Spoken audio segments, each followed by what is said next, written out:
Good. Oh, Romeo, Romeo, wherefore art thou, Romeo? Deny thy father, refuse thy name.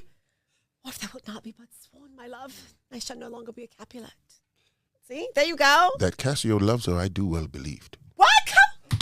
That she loves him, 'tis apt and of great credit the more, howbeit that I am doing him not as of a constant, loving, noble nature, and I dare think he'll prove to Desdemona to be a most dear husband. Now, I do love her, too. Come on! Not out of absolute lust, though peradventure I do stand account as greater sin, but partly led to die at my revenge. For that I do suspect the lusty more hath leaped into my seat. Oh, the thought whereof doth like unto a poisonous middle gnaw my innards. He went all the way down. You see why he is in. Come on. Come on now, we gonna have some fun up in here. Listen, J. Bernard Child. Calloway, ladies and gentlemen, we Come gave you a on. little taste of some Shakespeare. Brother went in. I didn't know. Yes. Artiste. Yes, and now you know, and knowing is half the battle. G.I. Joe, action stars. Let's go. Oh my gosh, no, he went way back, way back. No, you know what? Since we way back there, let's go. Let me see. Here we go. What you going? What you going? Where you gonna go? Where you gonna? I have the power. Come on, Thundercats, ho! Come on now! Come on, Jim! It's truly outrageous. Come on now! Truly outrageous. I was testing you. I had to process. See, you didn't expect me to say Jim, did you? I did You thought I was gonna say He-Man or something. Right. See the yeah, GoBots, Oh, Transformers. More than meets the eye. What? Come on now. Oh, look, we are kin. This is kinship right here. I love it. Cartoons is cartoons. All right, so listen, talk to me. You are in what, season 4? We are in season of the 4. Miss Pat Yes, show. yes. Talk to me about your character, Terry. Terry, oh my God. Okay, so Terry is the loving, nurturing anchor of our family. You know, he keeps the balance going on. You know, because you got Pat, you're Yes. dealing with Pat. Miss and Pat don't play. She don't play. The sister don't play. And then, you know, Tammy don't play. Who plays Denise? Tammy Exactly. Roman. Shout out to Tammy Shout Roman. out to Tammy. So you know, and of course, my beautiful kids. Yes. We believe the children's Are our the future. Okay? So between all of that, Terry's the balance. Okay. He brings the equilibrium to the show, if I Nice. mean, for lack of a better word to use. Come on, SAT. You know, come on now. You know, I got a 1200 on mine. What you got on your Listen, SAT? we ain't even going to talk about it because I had band practice that night before, and so... Excuses of it, tools of incompetence that builds You know monuments to what? nothing. Those who specialize in them are seldom good at anything else. Wait, which is that Kappas who do that one, or What's somebody that? else uses that excuses thing? One of the You know one what? of the When my social studies teacher told me this in high school, she said it's an unknown author. I was like, no. Exactly. I still to this day I do not know who wrote I that. don't know either, but I Nay. do know. Yes. Okay, but anyway, back to Miss Pat. Yes. All right, so you are the anchor. I am. What are we seeing from you this season? Listen, this season is full of secrets. Really? There's a lot going on. Okay, tell me Are some we going on secrets. trips?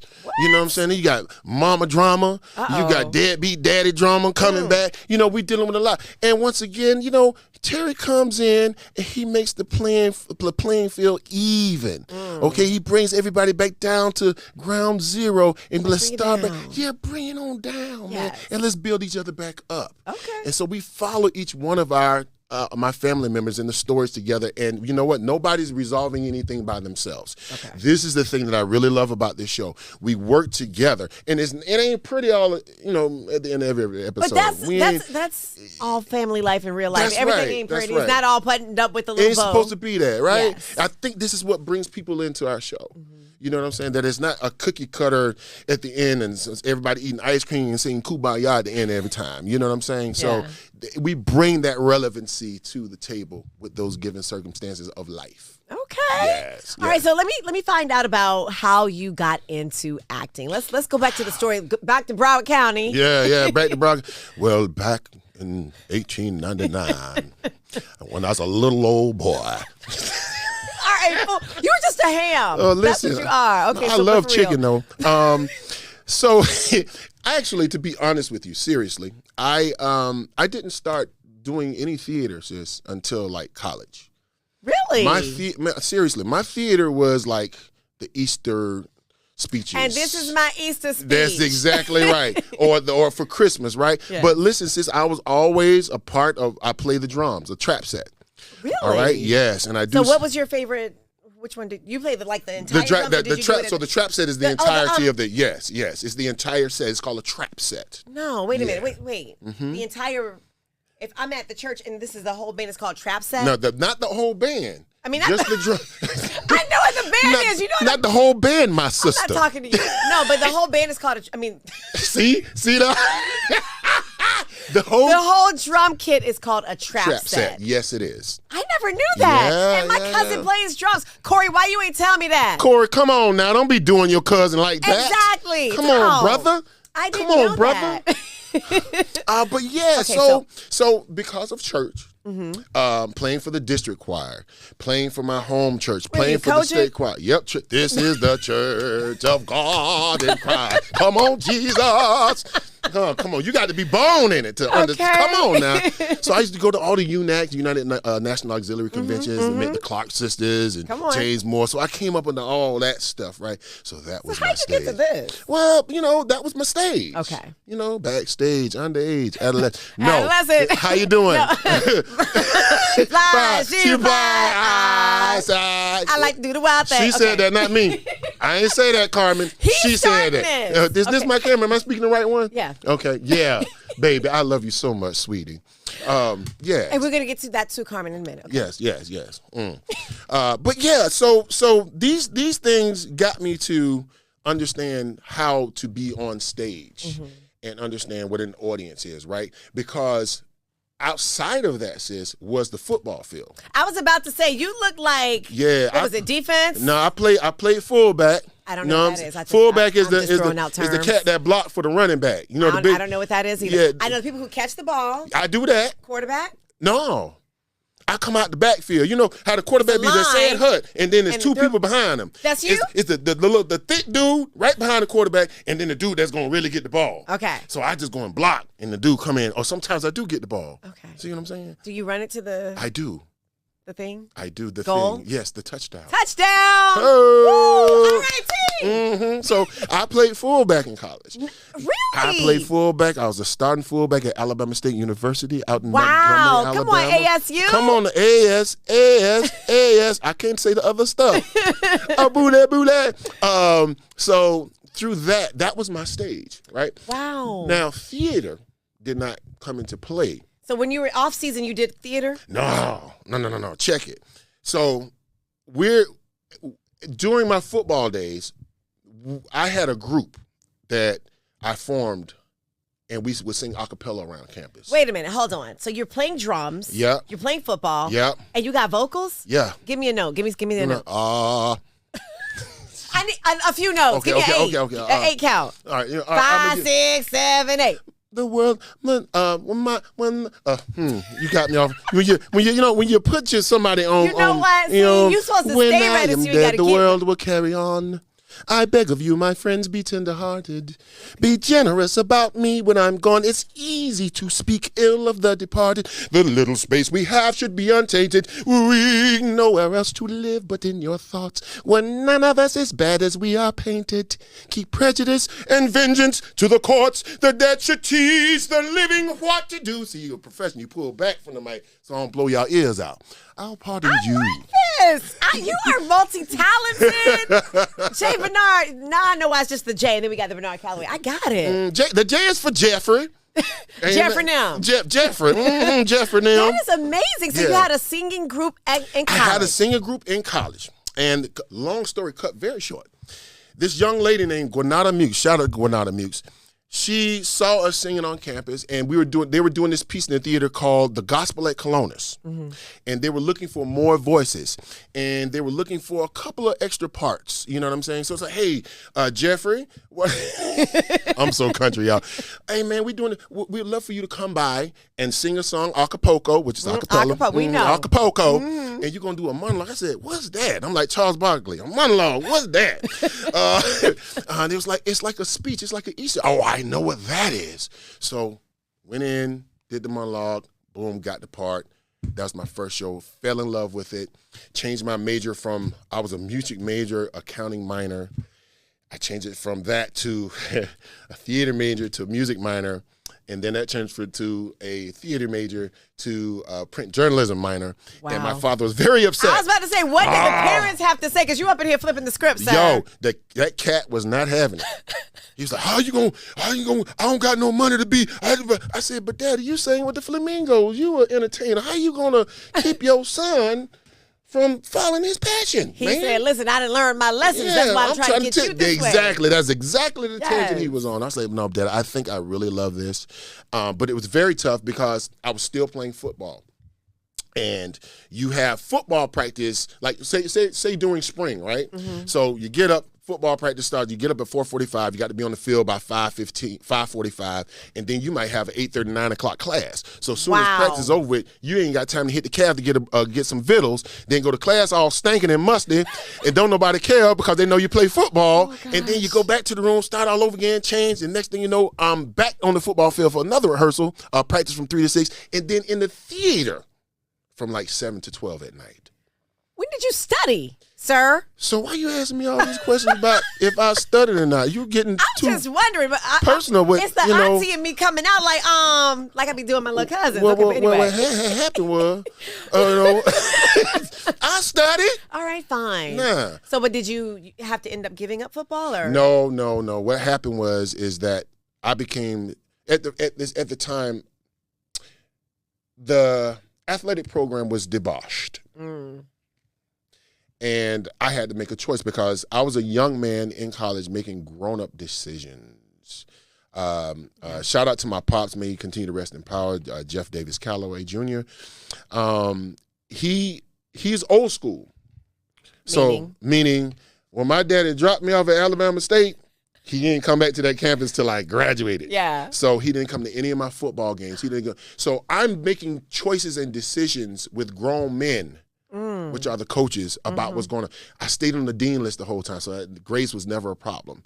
But it was like dysfunctional. I'll leave it at that. It was dysfunctional at the time.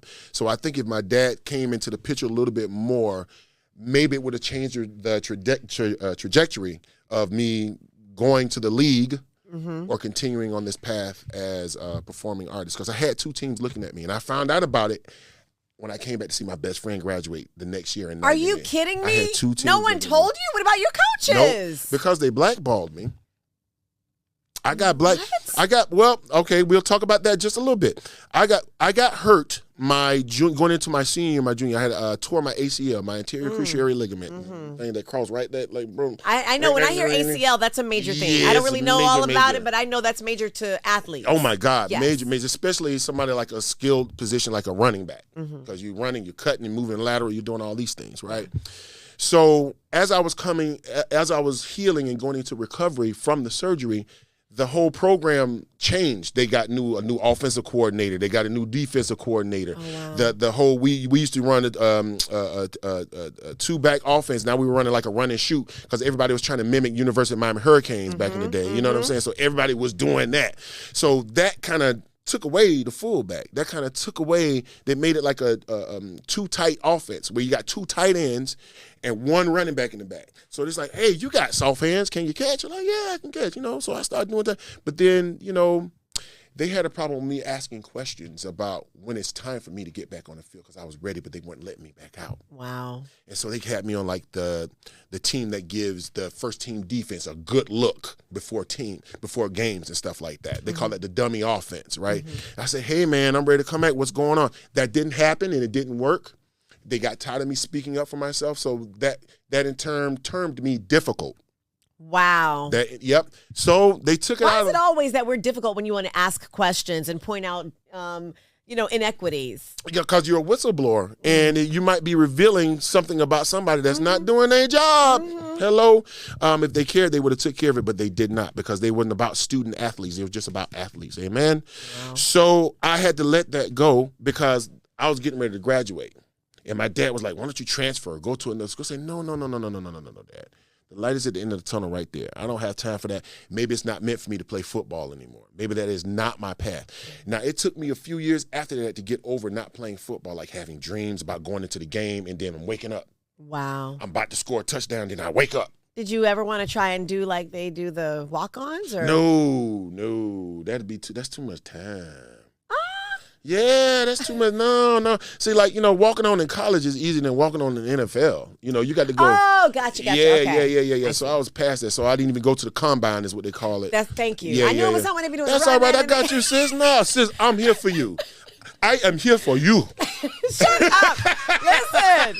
I told hubby, she's supposed to tell me these terms. She just want to look at me crazy when I ask all the football questions. She's tired of me asking questions, so I don't get my answers. But anyway, hubby Lish, now I know what they do at the combine. That's right. That's right. So that's how I got to where I am. I decided to let that go. I understood that, it was a sport wherewith, as far as our physicality and the human body is concerned, we're not supposed to be making that type of contact 60, 70 times. Right.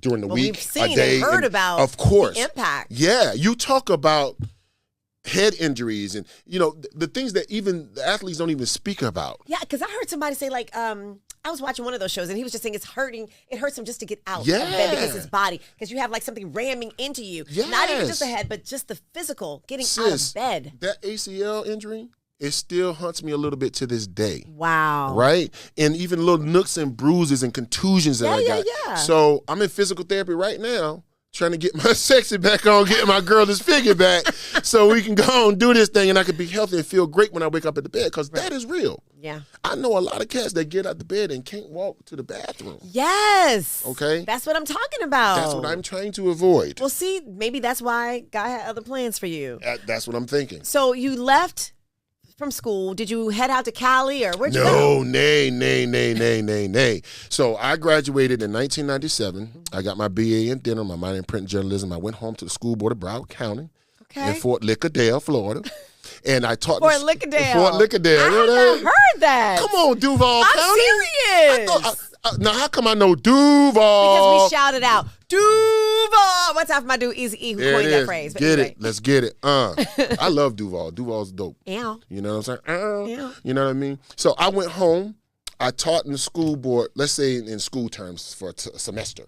From August until December, I was a substitute teacher. Wow. I learned so much. And did you realize this is not the life for me? Nah, I always pray for my son's 7 years old now, so I'm always praying for the educators. My mom was a teacher. Man, listen, they should be getting paid way much more. Way more. That's a whole different conversation, but that's what I believe. Mm-hmm. Amen, because the children are our future. Amen. You know what I'm saying? So on that note, we understanding how to jump from that arena of the football and completely give myself over to the theater was where my mind was when I got my first gig as I was teaching in Broward County. Because my artistic director at the time, Dr. Tommy Tania Stewart, who was the artistic producing director of the theater at the time, she's like, Jeffrey, I got you a gig. I said, what you talking about? It's a tour. A tour?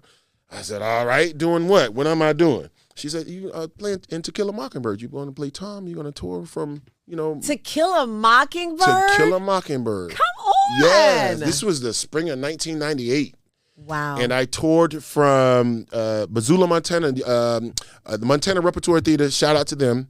That's in Missoula, Montana. We started touring in January of 1998, and we ended up, our last stop was here in New York. It was here in New York. New York. You know what I mean? And, you know what I'm saying? In June. So I toured from January to June. That was my last tour. What did you learn? What was the one thing that stuck out to you about being on tour? Personalities. Just being able to manage and deal with those personalities every day and produce. Wow. Okay. Now, what's the difference in that versus just being on the set, because you're still dealing with personalities? Well, in theater, you're telling the same story over and over. Okay. You got to find a way to make it fresh every day, right? At least with film and television, there's something fresh coming in every week. Yeah. So you're diving in, you're taking words off the page to a whole fresh story.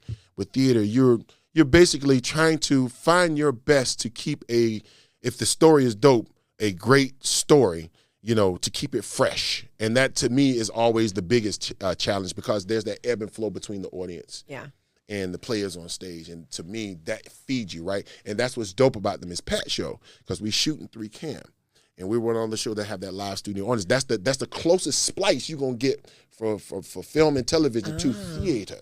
So we got that audience in there. We vibing off them, they vibing off us. So we got a whole different energy. And that's what y'all see Got it. You know what I'm saying? Versus something that's nothing wrong with the, one cam, turning around, all that stuff like that. But when you have that audience giving you, vibing you back, you know what works. Yeah. And you know what doesn't work. Even when Jordan E. Cooper, who is our showrunner, the executive producer, what's up, Jordan, comes in, he shouts, he tells us these lines in our ears, and like, don't tell nobody else, Jay.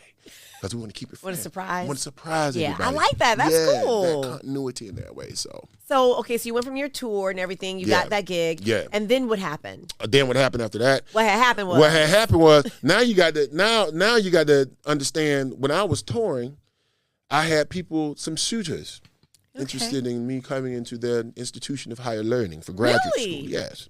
And Brandeis University, it would happen to be one of those suitors. To actually teach or to work? To go in and be a part of the graduate program as a student. No. He's like, no. Oh, so you wanted to do higher learning for real? Yes, I wanted to go, because I knew, listen, sis, I knew everything that I learned at Alabama State was more about my culture. It's more about who I am as a human being and an artist, right? I was born with that. I needed some tools that I knew nothing about, that I was going to be able to use out here in this workforce that everybody else was being taught. Right. Yes. So I understand that I could put these tools in my back pocket and pull it out when I need to. Like I can use Y-Buzz when I want to, a call focus and drop in that type of way. You know what I'm saying? So that's what graduate school was for. So I went to Brandeis from 98 through 2000. So you were committed. I was committed because I was like, if I'm going to do this, first of all, I was so much about trying to make my father proud. I was so much trying to make my mom proud. You know what I'm saying? It wasn't for me. It was more for them than anything else. Yeah. Even though they weren't present when I was in school, but I was like, I got to do this. I got to do this. I got to make them proud. I got to make them proud. I got to stand up for my family. I got to, you know what I'm saying, leave a legacy. You know what I mean? So that's where my mind was. I said, so if I'm going to do this, I need to have the information. And like the great Dick Gregory said, it ain't just about the information. It's about the knowledge of the information. Yes. Okay. And I can be to pull it out and use it when I want to and put it on back. Come on now. You know what I'm saying? So that's what grad school was about. It was a 2-year intensive program. Did you do any acting during that time, or were you just focused on your? I was focused on that, and I was working in the theaters in Boston, and my instructors didn't like it because they was giving me a stipend. It was a 2-year program. So they had us all the time, 24/7. But when the weekend came or when the summer came, I was working at the Lyric Stage, Boston Playwright Center, the Huntington. I was all over. I was at the Trinity Repertory Theater in Providence, Rhode Island. Yeah. I was putting myself out there, and I was making relationships because this business is about relationships. That's a hustler's tip right there, because folks don't understand how important it is, not who you know, but who knows you. Come on, sis. Come on now. I'm glad that you know me and I know you now. Amen. Yeah. I don't know what that is. Who do that? Nobody, right? No. Okay. No, Cardi used to do it. Remember? Oh, that's what that is, right? Remember? Yeah. My bad, Cardi. I messed it up. I'll do better.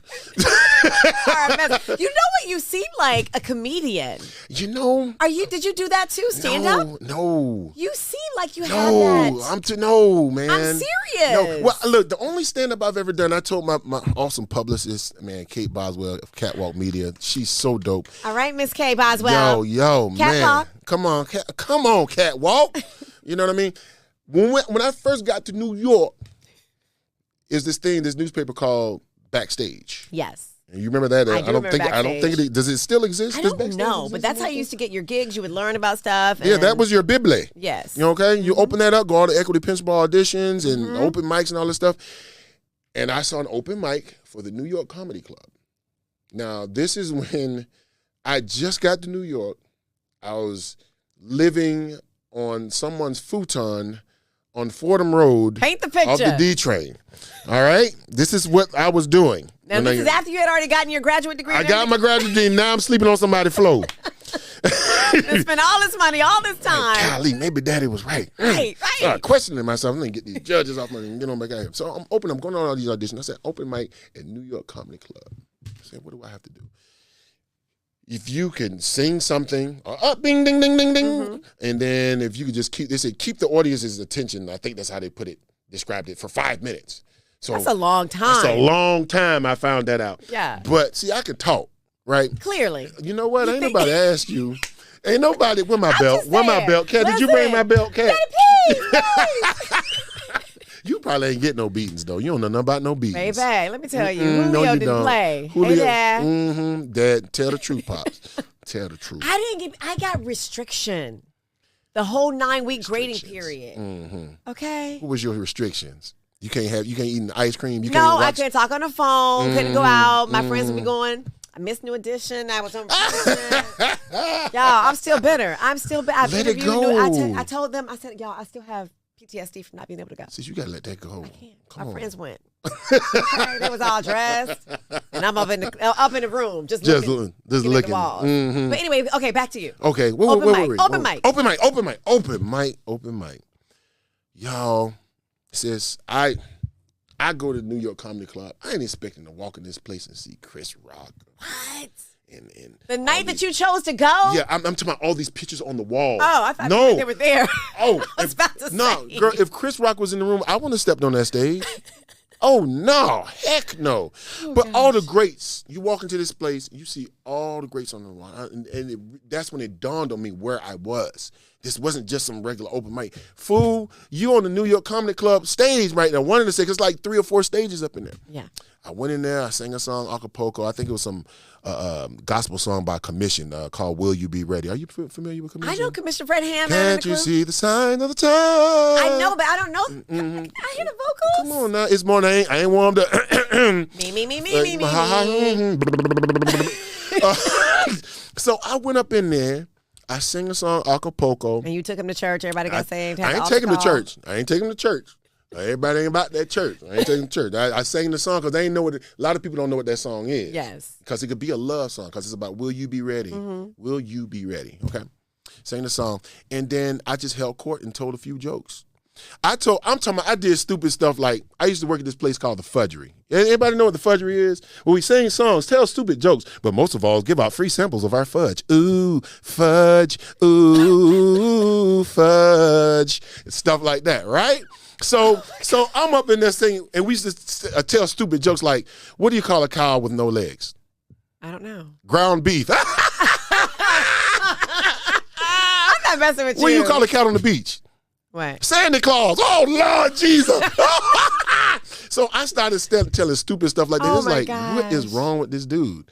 And so they started laughing. But then I broke off on it. I just started telling stories about like when I was in grad school or on the 4th of July when I grew up. Me and my brother snuck outside while my mom was on a date with my stepfather they weren't married. And we put on our Halloween costumes and snuck out the house and ran around. I was Superman. He was Spider-Man. And we was flying with the firecrackers and stuff. Then when I get back up in the house, the door locked.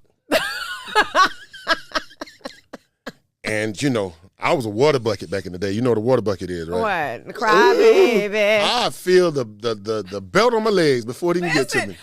Whoa, Lord. I tell you. Exactly. What you know about that? Didn't I tell you not to go outside? Didn't I tell you? Yo, outside. I told you not to go. I told you not to go outside. So, boy, I got beat down that night. I don't know why I went up on that tangent, but you were talking about your stories from the comedy show. Yeah, for the comedy show. So I went off. But you killed it. I killed it, but I had to share the winnings. What do you mean? Well, it was a co-winner. So the winnings was $100, and they had to split.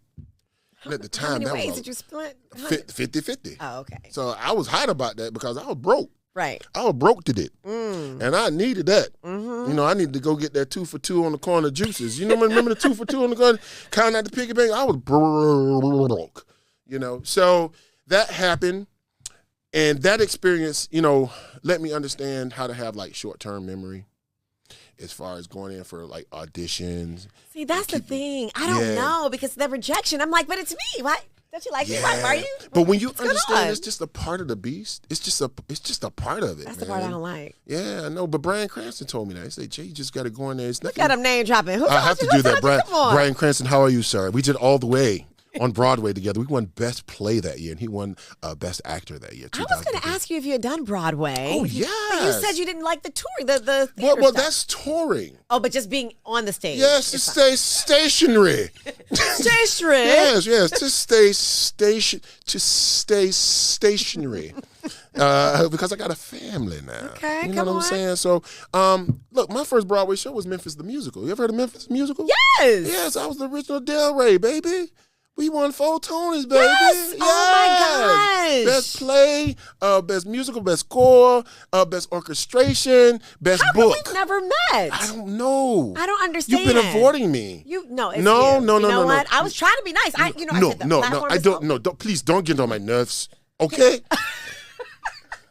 You could have Listen. gotten in touch with me. Well, hello there, fans. My name's Whitley Calvert. Oh God, Jesus! See, that's why I've been stalking Jasmine. Hey, Jazz. But no. What's up, this guy? Ashe. So, you did Broadway. Mm-hmm. When did you get into this other part of the experience, TV and all of Well, the great Michael Hardick of Hardick Aleppo, who first brought me in, he's gone now. He passed away in 2005.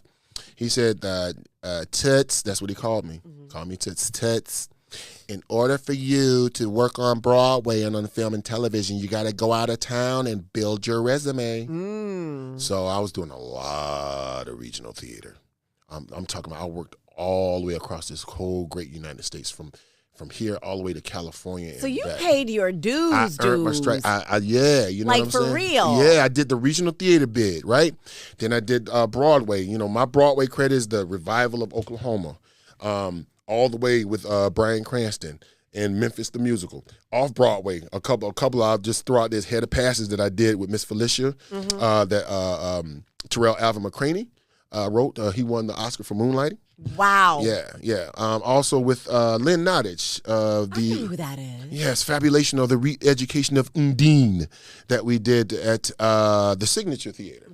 You know what I mean? So, and The Good Negro, also written by Tracy Scott Wilson. That was directed by Liesl Tommy, who's orbiting the planet now. Shout out to all y'all. They're the ones that helped me really get to where Oscar Eustace, who's the artistic producing director of the Public Theater, when he was working in Providence, Rhode Island at the Trinity Repertory Company, he gave me one of my first jobs before I even got out of Brandeis. I replaced a guy that was playing Lyman in a piano lesson by August Wilson. Yeah. And that was the first time I was able to work with Oscar and see who this guy, the bearded one is what we call him.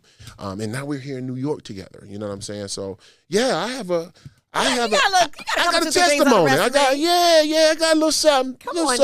And then while I'm doing Broadway, when I'm doing these off-Broadway shows, I was able to do a lot of guest spots on a lot of TV shows, everything from all of the soap operas that was out at the time. That's just Shoot Here, All My Children's, and One Life to Live. My peoples were on All My Children. Kelly and Mark. See, yeah. You know what I mean? And then I was getting the White Collars and the Rescue Me's. You know what I mean? Person of Interest. I did all of these great shows. I worked on all these things, and I was building my resume. Now I'm into the voiceover world. I did some stuff with Shaq before. Really? Yeah. You know what I'm saying? So I'm out here. I'm here. I'm in out the here, like they streets. say in New Orleans. I'm out here. So what would be your words of encouragement that you'd give to somebody? We like to do words of encouragement on the show. Of course. What would you tell someone who is maybe just getting their first start? To believe in yourself. Because if you don't believe in yourself, how the heck is anybody else going to believe in you? People have to see that. You know what I'm saying? And that's where the control and things change when folks see that you don't know what it is that you want. You know what I'm saying? Because you're a commodity. As a performing artist, you're a commodity. You're a brand. You know what I'm saying? So when people see that you want what it is that you're trying to show, then they're going to want it. So believe in yourself as I believe in you. You know what I'm saying? Yes. Yeah, that's I the was biggest trying thing. to hit some notes, but No. Come on. What, you need me to go down? no, that's okay. I do T-bars very well. Baby. That's where I reside, right in the T-bars. One more time. Baby. Okay, let's cut that. Let's try that again one more time. I'm not messing with you. Get out. No, I will stay here with you. I'm not going anywhere. Oh my gosh. But wait, okay, so what's next for you? You're doing Miss Pat. We're in season 4. What other goals do you have? What do you want to do? Man, listen, I want to take over the planet. No, I'm just playing. Seriously. No, seriously. You got talent. I'm going to be honest with you. I'm going to be straight up frank with you. My goal is to continue to work with really dope artists. Like whom? Don Cheadle.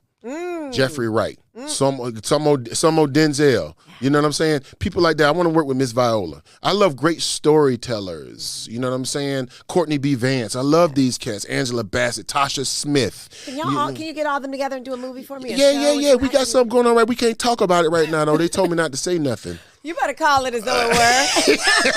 You're a mess.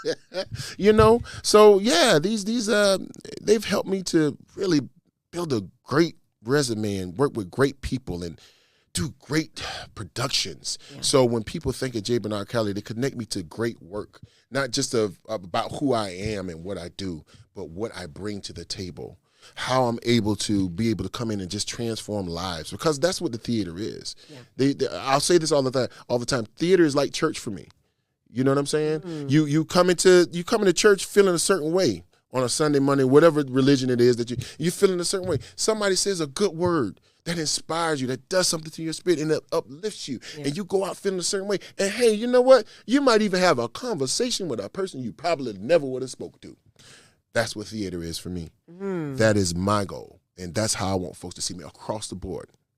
I love it. Yeah. All right, real quick before you get out. What's up? 36 minutes. We've been talking. Okay, speed round. When was the last time you went shopping? Yesterday. What'd you get? My wife. I'm not messing with you. I'm being real. My wife bought me these awesome shirts, as my awesome publicist is trying to get together good looks for me. Get the style right. Oh my God. Yeah. She been like getting stuff, and I throw something to Cat. Cat be like, no. I'm like, Cat said that, not me, Carmen. Y'all need to talk. I'm just playing. I love you, Cat. I love you, Carmen. I love you, baby. Oh my gosh. Yeah. All right. Favorite TV show outside of the Miss Pat Show? Favorite TV show outside of Miss Pat Show? I'm going to say right now, Vikings. Vikings? On Netflix. Really? Mm-hmm. Okay, I got to watch it. Check it out. I haven't checked it out. Great storytelling. Who else did I watch? I didn't watch that. I watched The Last Kingdom. That was kind of like Viking-ish. Viking-ish. But not. Okay. Not even. No, it's all right, though. Right. No, but it's all right. And since this is a radio station. What's up? Favorite group? Favorite group, Jodeci. Dang, you had to take a breath for that one. That's what I grew up on. Jodeci, the Commission Sound, Troop, all those.